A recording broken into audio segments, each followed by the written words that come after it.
The Talk Shop live from Studio 255 in the Laramie Plains Civic Center. We return from early morning, our session with Laramie Youth Baseball. All-star teams, all three of them in the Laramie area, practicing bright and early. They're in two-a-days, and we have coverage with all three coaches. This afternoon, we'll begin with introductions of players, and then tomorrow morning, we'll finish out those introductions right here on the Talk Shop.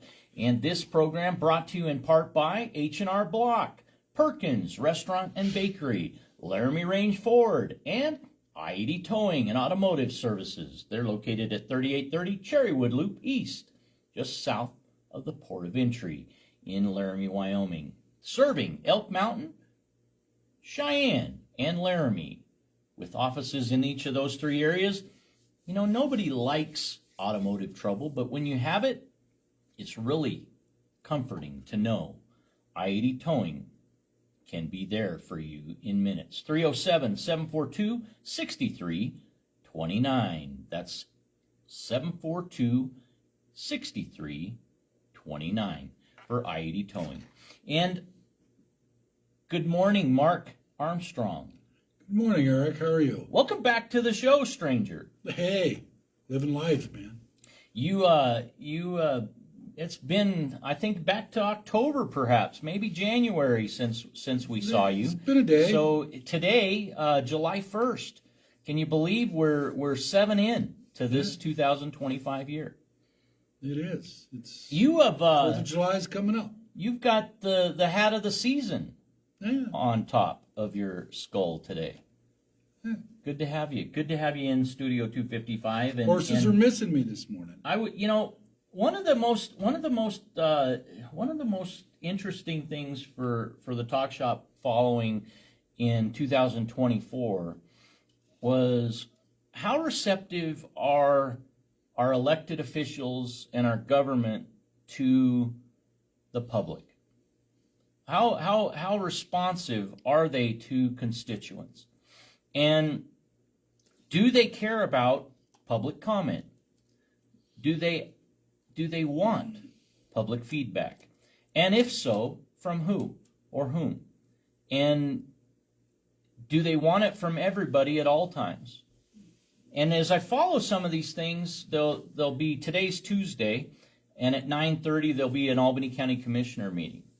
And today, the 7th month of the year, the Talk Shop's made itself available to all elected officials, all campaigning candidates, but yes, less than 20% show up. Less than 20% take advantage of the opportunity. Yet, a greater number than that 20% find liberty in criticizing media coverage. They don't necessarily give credibility to their complaint when they don't themselves show up and they don't themselves answer requests for interviews, invitations for such. Any thoughts on that, Mark? I think that I'm here for a reason, Eric, and that is Richard Victor, Laramie reporter. Jeff Victor, uses my name and never contacts me. And I looked up ethics in journalism, and it's unethical for him to state why, or state that I had a case, have a ruling from a judge. that's public record. That's public record. He could look at it. He could also get the video. Right. He could also get the sheriff's report. He could also get my affidavit. For anybody viewing or listening to the Talk Shop, as we go on in this conversation, I think it's important to give some background. Okay. During the 2024 campaign cycle, during what would be general election window. Let me tell the story. All right, go ahead. Roll back. Give them context to this. Okay, so during the primary, I was an election judge. So the primary, I saw things that were illegal and raised concerns. Sharon Cumby, the city mayor, was handling ballots, and I had some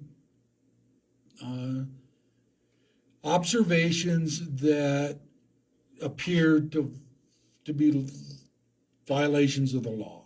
So from your viewpoint, you saw activity that was concerning. Absolutely. So I was asked by the vice chairman of the Republican Party to file an affidavit. And who was that individual? Rick Martin. Okay. So he gave me the affidavit. I filled it out. He asked me to record that at the clerk's office. I went in to record that, and Kayla White pulled me into her office. And Albany County Clerk. Right? Albany County Clerk admitted she violated the law by allowing Sharon Cumby to be there. And verbatim, that was her statement. That was her statement. And then the county attorney's office got involved. And of course, you don't want your client to be on the record saying she violated the law. So then we get the legal game.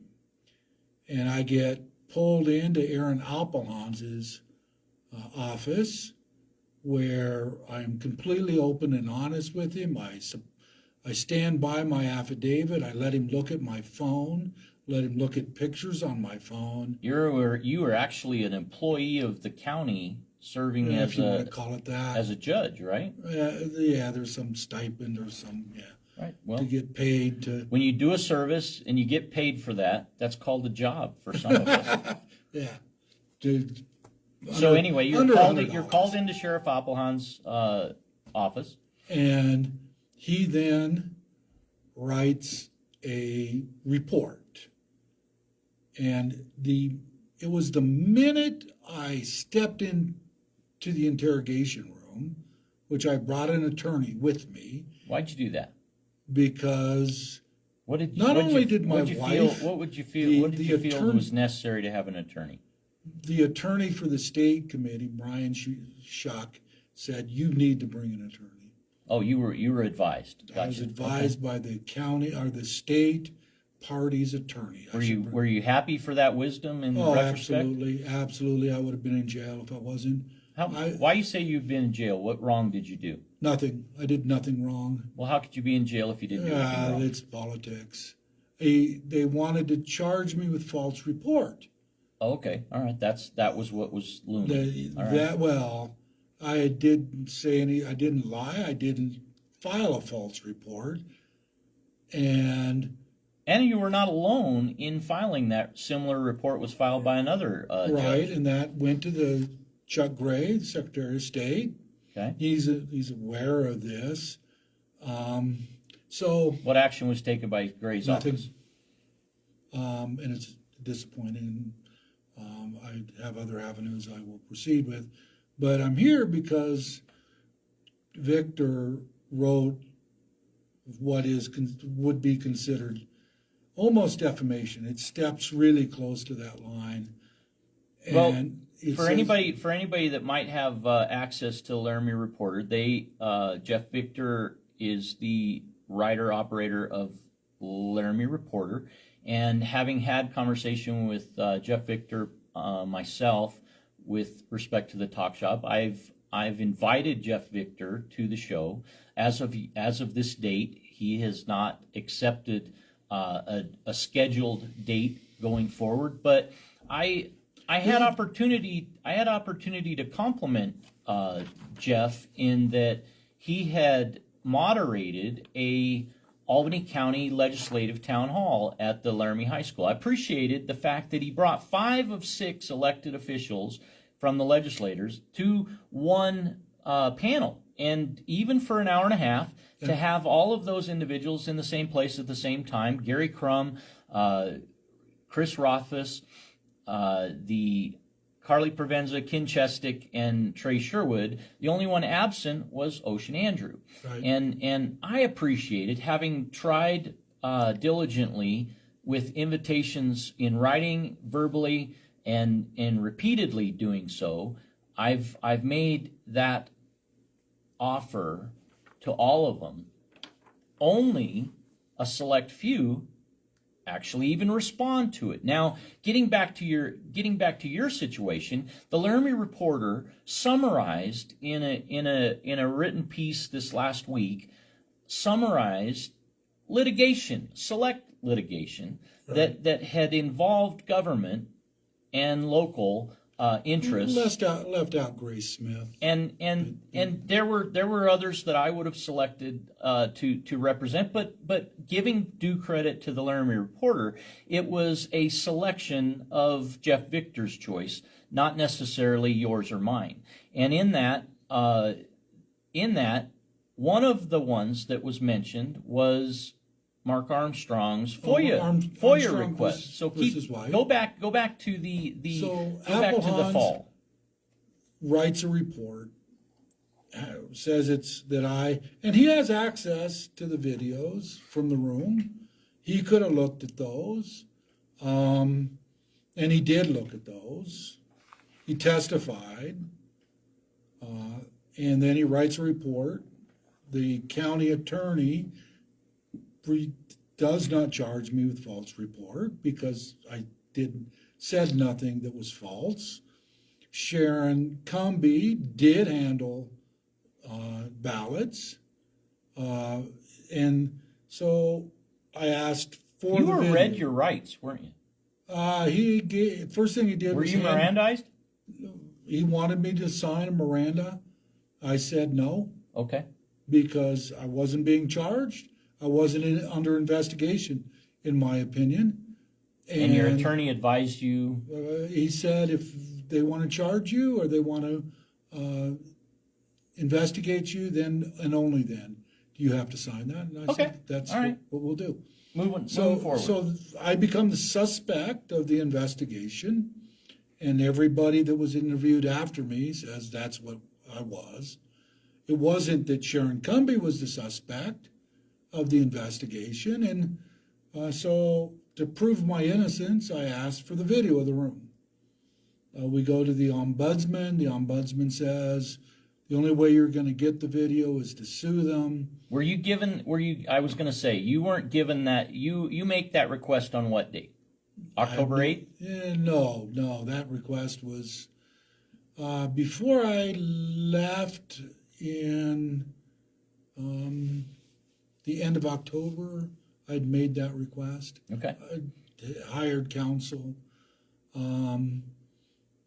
We are denied the video of the room, which is a public document. And did you get that denial immediately? Yes. Okay, and so you got that kind of timely. And that's on what grounds? That it was a security concern.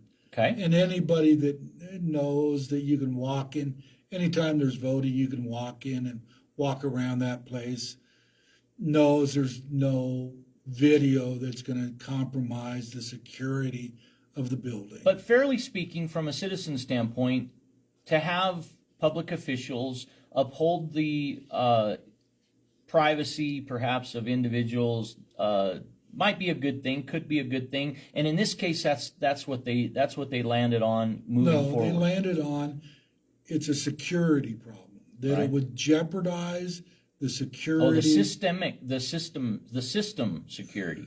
of the is what- building. Okay, So okay, all right. the terrorists could figure out where to blow it up better. I don't know. Okay, all right. And- So moving through that, you weren't arrested. You had to retain an attorney, move forward on a legal grounds for the FOIA access, the Freedom of Information Act.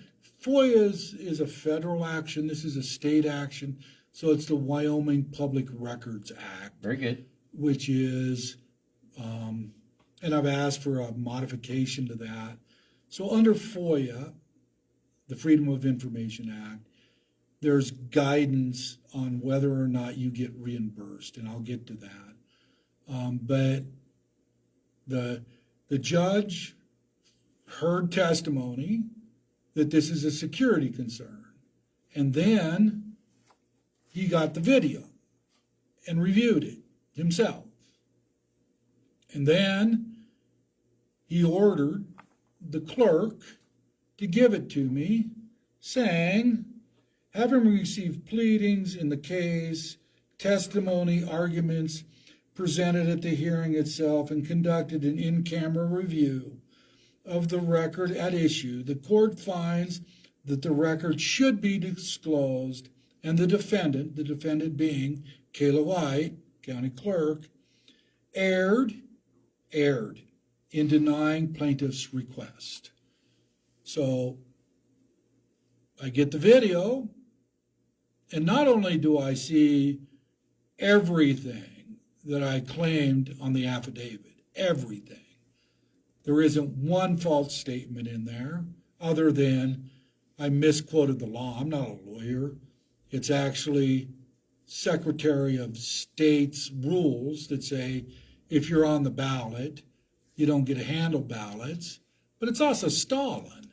And even here is a point. If you were elected, if you were on an election ballot as a named candidate, you're not allowed to advertise within so many feet of a polling place. You're not allowed to campaign. You're not allowed to campaign. Who can deny that simply your presence as a candidate is not in and of itself a campaigning effort? That is showing up. That is being present, and that is even by being there. Perhaps it's your legal right to participate as a judge. Perhaps no, it is not. Perhaps. Well, I would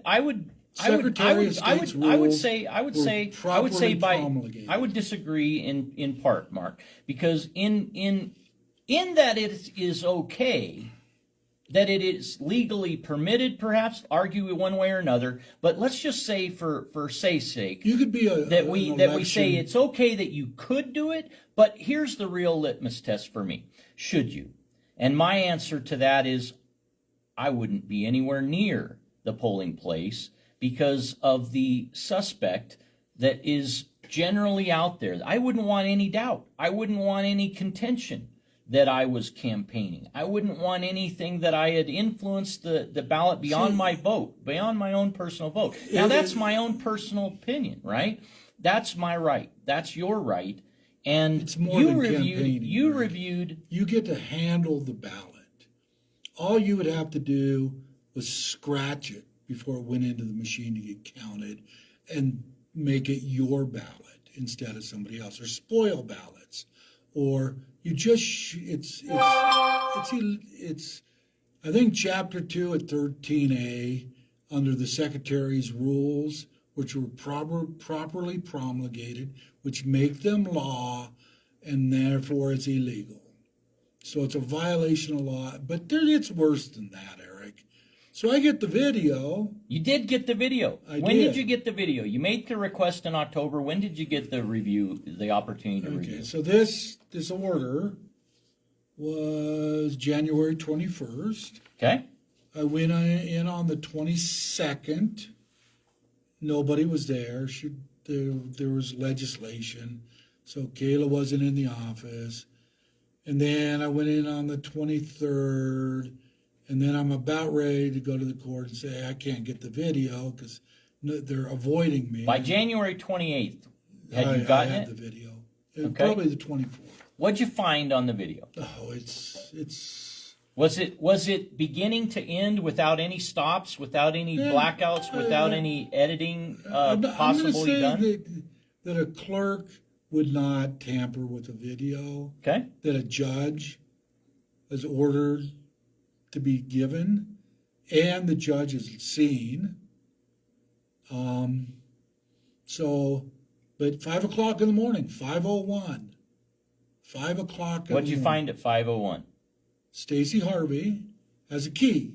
And what day was this? That would be the primary. The primary, so August 18th or thereabouts. Thereabouts. Okay. And So for the audience that doesn't know the rules, the law, you calibrate the machines, and then you take the keys for those machines, and hopefully there's not duplicate keys around. You take those keys and you put them in a manila envelope. You seal that manila envelope, and the clerk, the Republican Party representative, and the Democrat Party representative sign over that seal. And those keys aren't to be opened and used until after the election. Okay. So that you know your calibrations are correct. Right. Well, I don't think we have good training in the Republican Party, and so that needs to be taken care of. What So- failing did you find the Republican Party for? Because they didn't insist that the keys be put in an envelope Okay. and sealed and put away. Okay.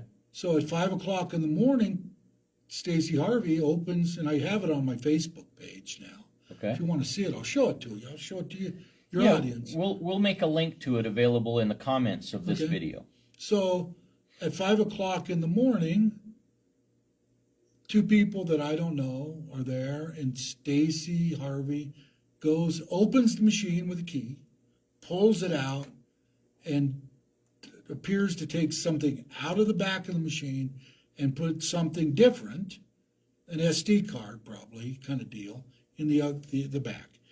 I asked. So you have obstruction to the view. You're not able to see. The camera view doesn't show you enough to say definitively what was. Right, Okay? right. All right. And so presuming rather, you make the presumption and go ahead. And so then at about 8 o'clock, the gaggle of people come in. There's supposed to be Republican judges and Democrat judges. That's not what happens. It's employees of the county because they have special knowledge. Really? And How do you know they have special knowledge? that's the different you or arguments me? that's used, that Kayla used to violate the law, saying these election judges are certified election judges. The law says from a list given to the clerk by the chairman. Each party submits that list. That list, and those people weren't on the list. And it's the discretion of Albany County Clerk who, No, it isn't. from that list, is used, Well, yeah, of the list. right? But you don't get to choose off the list till the list is exhausted. Okay, so each party's list is honored equally or some kind of balance. Right, unless the presumably. Democrats can't come up with enough election judges, then you can put other people there. Okay, and those might be Republicans or whatever. So, Yeah, or okay. or members of your office, or Oh, okay, it could be anybody trained Yeah. properly. yeah, All right. who's gone through the class. Okay. That isn't what happened. The list was so extensive, given to the clerk by the Republican Party, it couldn't be exhausted. So discretion was used Discretion. before the exhaustion of the list. So if you're going 110 down the freeway, is that discretion? Undoubtedly, it's discretion. Whether it's good or bad discretion is Bad debatable, judgment, maybe. right? Bad okay. judgment. Yeah, okay. Yeah. So the list. So that happens then, and Sharon Cumby. I mean, it's like her direction is to feed ballots into this machine.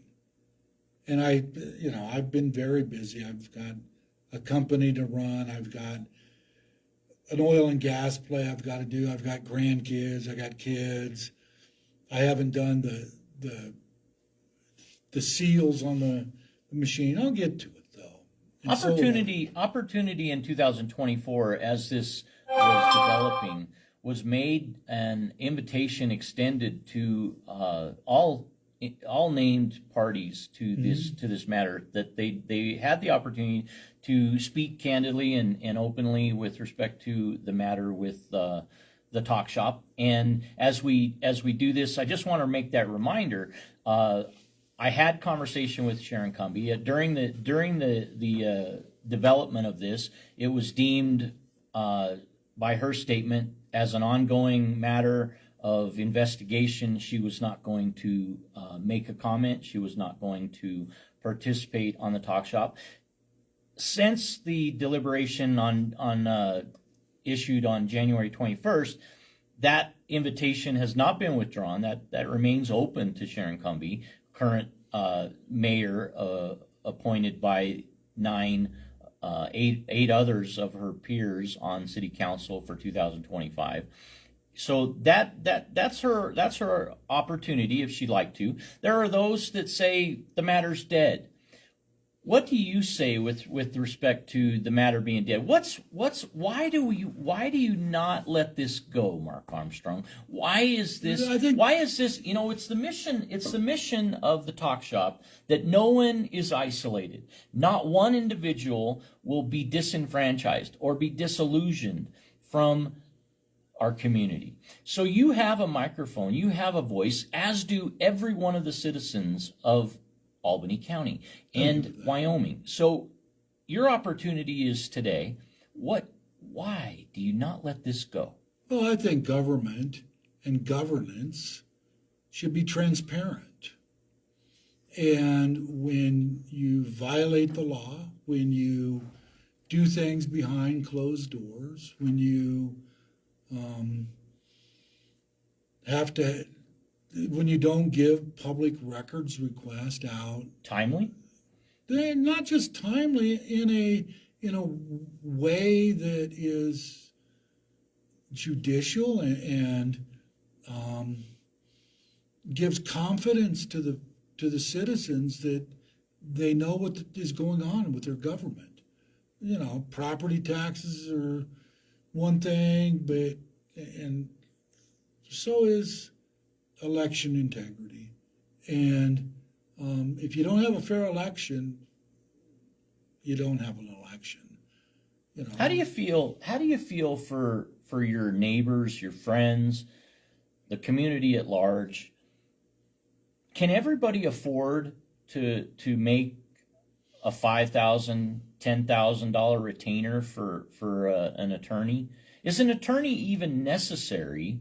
In your eyes, is an attorney critical? Absolutely required by this judiciary, because they won't listen to a pro se litigant. And as a point of fact, that's your conclusion based on witnessed events. That's not a declaration of law. You can be a pro se. You can be a pro se representative. But there's case law that says you don't get heard. I've learned that, and I did file a criminal complaint against Jackie Gonzalez, which should have been removed from the county and put to a different DA, and this DA said there's no conflict of interest. And then when I sue the county clerk, same position as Jackie Gonzalez, he defends her. So how is that not a conflict of interest in that situation? And I think the criminal complaint was righteous. So you actually prevailed in your claim for access to view the video of the election proceedings in Albany County. And did you get your investment back in litigation? But that was made. Reimbursement of attorney fees was made part of the defendant's response, was that they would seek, if they prevailed, they would seek reimbursement of their litigation fee, right? Their representation fee. Now, but you were denied as a prevailing party. You were denied your fees. That's right. Is that fair? Well, it's not only that, it violates the guidance under the Federal Freedom of Information Act. Well, separation of church and state and federal, you know, individual states' rights, federal rights. Is the state beholden to the federal government? on this In matter? some things.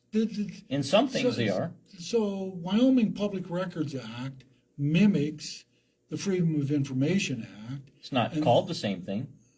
It's still it's a public records request. Okay, yeah. So Information. I request a public record. I know that if I don't have an attorney, I will get nowhere. The DA will poo-poo it. You appreciated your help with Absolutely. with your attorney, and who was your attorney? Walter Clapp. Okay, very good. And so, under FOIA guidance, did you make a change to their behavior? Absolutely, I did. I won the lawsuit. I got the records. The action you changed from not allowing you to view to viewing. Right. Simple as that. And then, so it's a two-pronged approach. Okay. And the second prong is, are you entitled? Did you do it for commercial reasons? Did you do it for Public good. No, yeah. The only reason I did it was to protect my name. And again, everything in the video proved what I said was true. And Aaron Applehans had the duty and the responsibility, Albany County Sheriff, go ahead. Albany County, to make sure that his report reflected that. Because he could have watched that video and seen everything that I saw, that Sharon Cumbie handled ballots. I have it on my phone if you want to see it. And then he made me the suspect to a criminal investigation because I saw something and I said something. What was the timing of this after the primary and before the general election in November? What was the timing? Was the delay?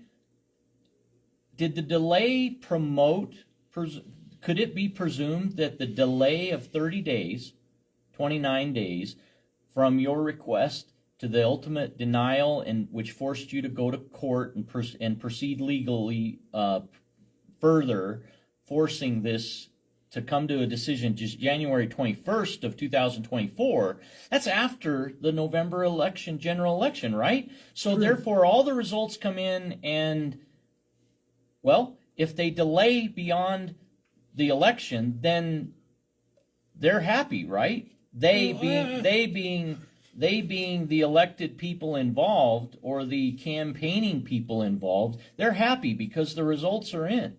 You're not likely to change. You're not likely to change the results of an election, presumably on the suspicion of wrongdoing during a campaign. You know who Tina Peters is? I don't. Tina Peters was the clerk for Grand County, Colorado. I believe it's Grand County. And she's still in jail. She was convicted of voter fraud, and I didn't like the trial. I think the Secretary of State in Colorado was abhorrent in that. I think she should be pardoned, but she's still in jail. And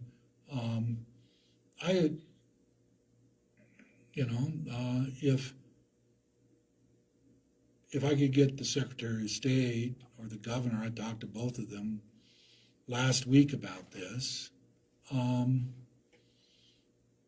If I could get the AG to at least investigate, that would be a good thing. We're on the Talk Shop. We're visiting with Mark Armstrong, and as a matter of what brought this this visit together, Mark Armstrong, you've been a guest on the Talk Shop multiple times in the past 2 years. We appreciate everyone who comes to the microphone. We're talking, we're listening, we're learning right here on the Talk Shop. If you would like to be a guest on the Talk Shop, you're welcome. And we invite you to do that and be a part of the conversation. Bring your viewpoint to us. We'll be back in a moment.